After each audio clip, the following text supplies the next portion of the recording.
Tous les mardis matins, je réunis un conseil politique qui nous permet d'harmoniser nos positions, de discuter sur l'actualité et puis surtout de préparer nos travaux de recherche.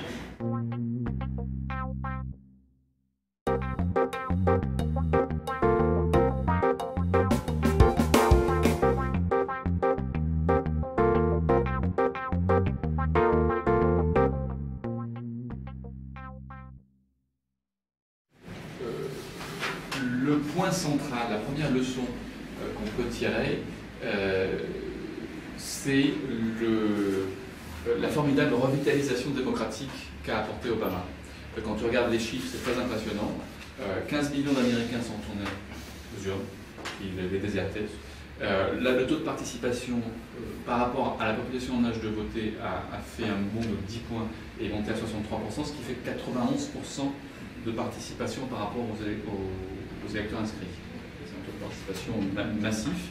Et à l'origine de cette revitalisation démocratique, il y a une campagne d'un genre tout à fait nouveau, authentiquement révolutionnaire, au sens où il n'a pas fait une campagne de conviction politique. Son objectif n'était pas de convaincre les électeurs. Il a fait une campagne de mobilisation de ses sympathisants.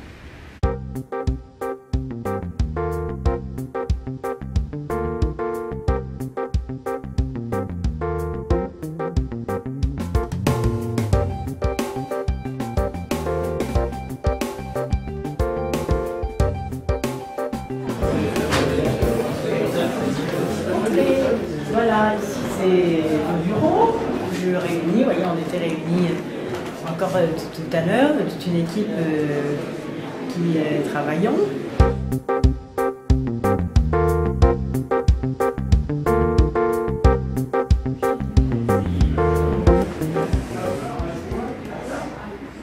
Avec Carlos Uminami et puis la fille de Salvador Allende qui est là. C'est une belle photo prise en Inde, ce sont les intouchables en Inde. Quand je suis allée au Tamil Nadu suite aux dramatiques inondations et au travail en partenariat que fait la région. Là, c'est le secrétariat.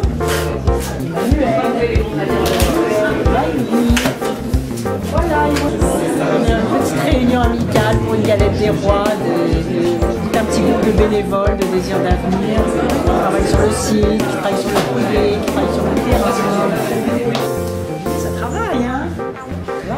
Salim qui anime tout un groupe de chercheurs, hein, Salim, c'est le pôle presse. On vient reconfigurer d'ailleurs la une du site.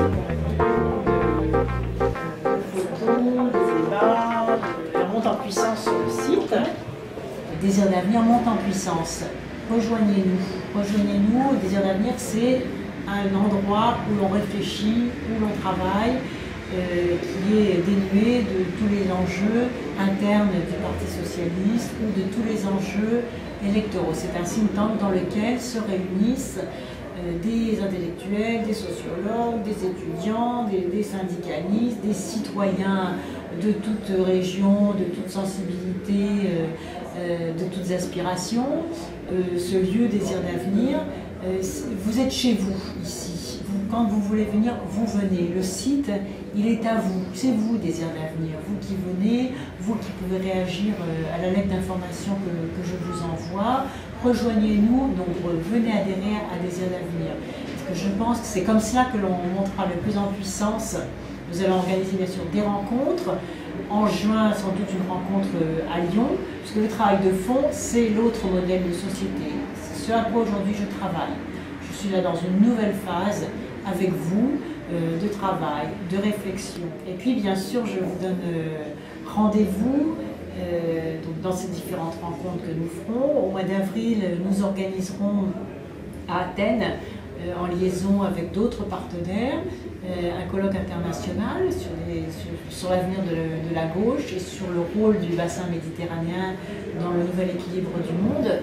Et puis bien sûr, je vous donne rendez-vous en septembre, parce que comme je m'y étais engagée, nous allons refaire, comme tous les ans en septembre, une fête de la fraternité. Cette fête de la fraternité, aura une dimension supplémentaire. Ce que je veux, c'est organiser une sorte de forum social avec des stands. Des gens qui organisent des débats toute la journée sur ces différents stands, sur la crise alimentaire, la crise écologique, la crise sociale, la crise morale, l'articulation entre la science et la décision politique, la démocratie participative, la question des libertés. Donc il faut qu'autour du concert, nous ayons aussi des prises de parole et des débats dans une sorte de forum social très ouvert.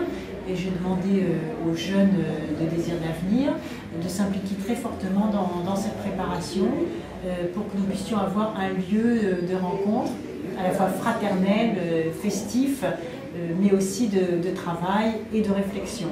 Voilà, au travail, fraternellement.